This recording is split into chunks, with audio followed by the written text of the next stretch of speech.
Hello ladies, welcome back to my recently launched YouTube channel covering all aspects of love and relationships. To check out a lot more on anything about relationships, you can always check out the link below the video at whatishereallythinking.com. But let's just jump right into today's topic, which is on classy, not trashy. Now this video has been getting me into a bit of trouble. Maybe I've been misunderstood. I've been getting a lot of comments. Here's one from Claire in response to the video. She said, "So you're saying that I should just quit with the guy I'm dating now because I slept with him on the first date?" Well, that's not really what I'm saying. She goes on to say, "It's hard because he doesn't want to be Facebook official and his friends just think I'm sort of a shag pal. But we go on dates that are really lovely and I've stayed at his house and it's been 2.5 months. But he says he likes me, so what do I do? He's the second guy I've slept with ever. Will my initial drunken mistake mean the relationship is never going to progress?" No, that's not what I'm saying at all, and I hope once all the other listeners out there go through this video, you're going to realize that that was probably a misunderstanding of what I'm trying to say here in this video entitled Classy, Not Trashy. So without further ado, please go through the video and then see what kind of similar thoughts you have to Claire by the end of it, and leave your own comments. So I did have a hard time, because this is one of the first videos I've made on this new series I'm doing on relationships. It was a bit tricky to think what I want to cover, because I want to cover everything, whether it's getting an ex back, how helping women understand men, dating, everything. And I'm not the type to sit here and rub your back and tell you to lay down with a tub of ice cream and a romance movie or novel and to feel better about yourself than your most recent failure with a man. What you're getting in this new series of videos is a guy's perspective, which means I'm going to be blunt and straightforward, but it will be effective. I eventually decided to deal with a problem a lot of women have. You want to date him and he just wants to fuck you. That's a problem, right? So where to start? Here's a true story that I was personally involved in that might help to clear things up. So without further ado, here's the story. Now I do have a friend who, for the sake of anonymity, we'll call Trish. Trish had recently graduated with her bachelor's degree and had just moved back home for some time, well-deserved downtime, relaxing, just graduated, maybe take a summer off and go traveling, right? Now, my recent ex-girlfriend, Amy, found solace with Trish after our breakup, and the two became very close within a period of weeks. Now, after some time, Trish and Amy had their own little friend circle consisting of some guys and some girls. Now, one guy in particular, Anderson, had expressed interest in Trish, and she in him. They began sleeping together casually after some alcohol-fueled evenings. I'm sure many of us have been there. Now, I eventually also became involved in this little group of friends, and it was at this time that Trish had actually started to develop feelings for Anderson. Now, Trish tried for months to get Anderson to see her as something more serious than a casual hookup, all the while still sleeping with him. Now, that's what I'm going to say later was the caveat. That was her key problem. Soon Trish realized that this was not working. Now, I noticed Trish's demeanor, and I went from confident and outgoing to approval-seeking and depressed. I just watched her tank during that time.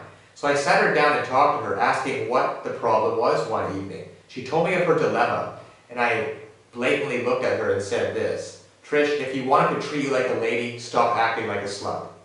Yeah, there it is. It's very basic advice, but it works. Again, that's the whole nature of this new YouTube channel. So, now, it is harsh words, I agree, but at this point, Trish was desperate for advice, so she proceeded to withhold sex from Anderson and appeared to give a shit about herself again, which I applaud her for. Now, this is about a year ago now. Weeks later, another mutual friend of ours, April, came home from school and became involved with our group. On the usual guy's scale of attractiveness, April and Trish were pretty comparable. I had begun to notice some casual flirting going on between this new April and Anderson. Trish saw this as well and replied by sleeping with Anderson again in order to try to reel him back in. Again, she made a mistake. That's not what to do. Now, April and Anderson obviously began to develop feelings for each other and began going out on dates without the rest of the group. They kind of separated themselves. Now, Trish didn't understand why April had gotten the guy, yet she hadn't, even though she had kept sleeping with him. But I noted one difference. April, even with all of Anderson's trying, had refused to sleep with him yet. That was the key difference. So what's the lesson I'm trying to draw in this video? Now that that story's out of the way, let me cut to the chase, okay? Ladies, if you want a guy to look at you as a potential wife, if that is your actual ultimate goal, then refuse to be treated as anything less. It's really that simple, but so many relationship experts, I don't know why this very simple fact is not covered more often. If you're confident with going out and casually sleeping with a man or men, that's fine if that's your goal, and all the power to you.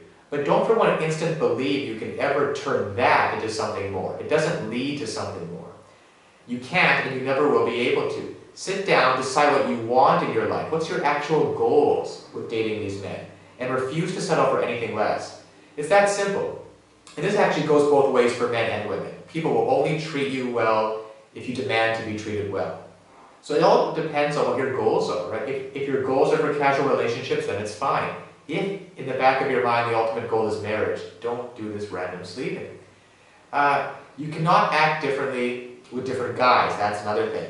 We see right through that. If you blatantly giving another guy sex whenever he likes it, you see me as a potential husband and try to portray yourself as a woman looking for love, I'll just think you will cheat as soon as you get serious and stick you in the hookup category anyway. So you can't be serious with one guy and hold out sex for him while he knows that you're sleeping with some other guy at the same time. He'll never be able to take you seriously in that situation. So don't treat different guys differently.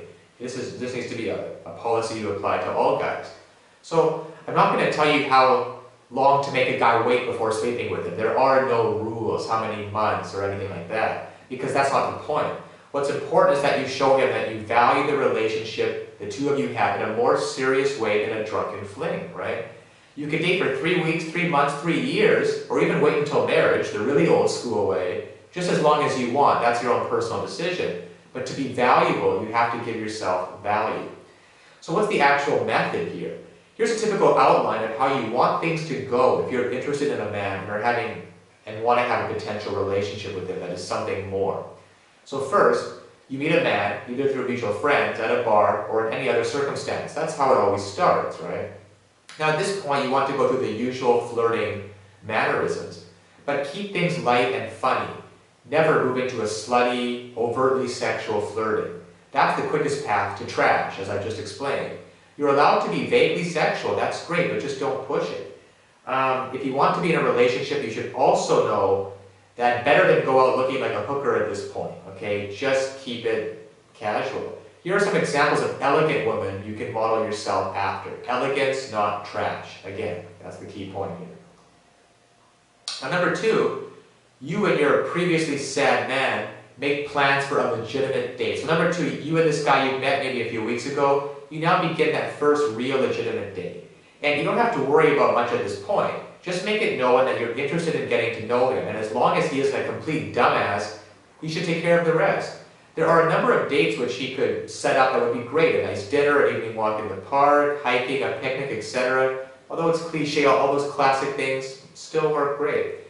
Movies are okay too, but they're not really my cup of tea. The point is to get to know each other, and that's hard when you're both concentrated looking at the movie screen and not each other. So I really don't see how movies work as a first date. You're in good shape. You're in good shape as long as he doesn't want to take you to a bar or go out to a club with him. That's hookup territory. And avoid coming over to his house to watch movies. You know where that's going, and it's not where you want to take it at this point. Number 3, you actually begin going out with the guy on a more steady basis. However, you decide to get where you're going, doesn't matter. Meeting him picking you up. Check for things such as him opening doors for you. Start looking for subtle things. Is he treating you with the respect that you're looking for long term? So he's opening doors for you and being courteous, just in general. Take note of how he treats others as well. You want a gentleman, and regardless of how elegant you have been, if he is an immature slob, you should probably cut your losses now. In spite of what the new progressive types say, he pays for the date, period. It's old school.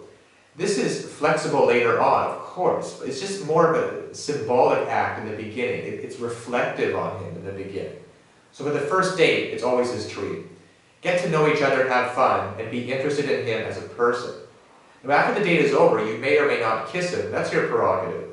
Don't invite him in for a drink, and make sure he isn't trying to pull any of the usual player or pickup artist bullshit, okay? If you feel butterflies afterwards, that should be a good sign everything went well. If not, go back to step 1 with a new guy.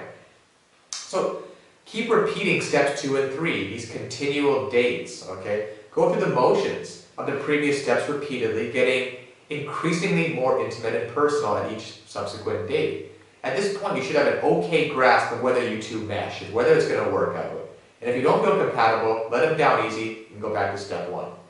And if you do feel compatible, go on to step 5, which is taking things to the next level. But only now, after all that stuff before, not the first day, not the trashy, the classy. So number 5, you and your guy should feel pretty comfortable with each other by this point. The boyfriend-girlfriend label doesn't completely terrify you by now, and you're both genuinely interested in what a future together might look like. Now, it's completely fine for you to stay with him at this time, or for him to spend the night with you. That's great. And messing around is great too. Sit in and watch movies, enjoy each other's company, take a weekend trip together. Then you decide if you should finally seal the deal, not before step 6.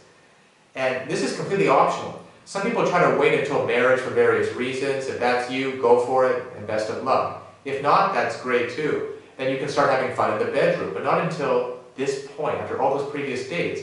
Congratulations, you successfully had sex with a man that actually cares about you as a person. It took more effort, but nothing easy. Anything that is worth it always does take effort, right? If it's too easy, it's not worth it. So start caring about yourself. And it really is quite easy, actually. I never really understood why a woman would casually sleep with a man that she really cared for anyway. Have some damn respect for yourselves, okay? If you don't sleep with him and he gets mad, don't give in. Tell him to piss off. I can know that from a guy. Again, this video series is from a guy's perspective. Give a shit about yourself, okay? I promise it doesn't make you a bad person. So this guide and series of videos isn't intended to be completely concrete, okay? Nobody is alike. But I do know men, as being one, and I have had some experience in sleeping with women, as well as being in long-term relationships with them, and I forget about the slutty ones. I've long forgot about them, and I stay with the elegant ones, and that goes for most men, or at least the kind of men you would want to be with, right? So remember, if you want a man to value you, you have to show that you value yourself. So again, if you found this video useful, or any of the videos in my series useful, anything on relationships, getting your ex back, I'm going to be covering all these topics. Give me a like on YouTube, that'll make it easier for other women with similar problems as you, or with similar interests as you in learning about men, make it easier for them to find these videos. As always, if you want, leave a comment below this video. Maybe do you agree or disagree with Claire, as you recall, the original person who responded, who said, so you're saying I should just quit with the guy I'm dating now because I slept with him on a first date? That's not what I'm saying from this video. It's already happened. It's not too late to kind of go back to step 1 and let him know that you're setting the boundaries now, that you think you should wait a bit longer. It doesn't necessarily have to be over, as Claire was implying, just because you slept with him on the first date. So if you have any other opinions or comments about this, please leave them in the comment section below. And for a lot more, in fact, everything you ever want to know about getting back with, about men, everything about men, whether it's our psychology, what we're really thinking, why we do the things we do, why we're hard to understand for women, how to get good guys, avoid the losers, everything about understanding men, you can find at the link below this video at whatishereallythinking.com. And finally, subscribe to the channel, because I'm going to be releasing at least 1 or 2, maybe 3 or more videos every day in this relationship series, covering everything about love and relationships. So enjoy the videos, and until next time, take care.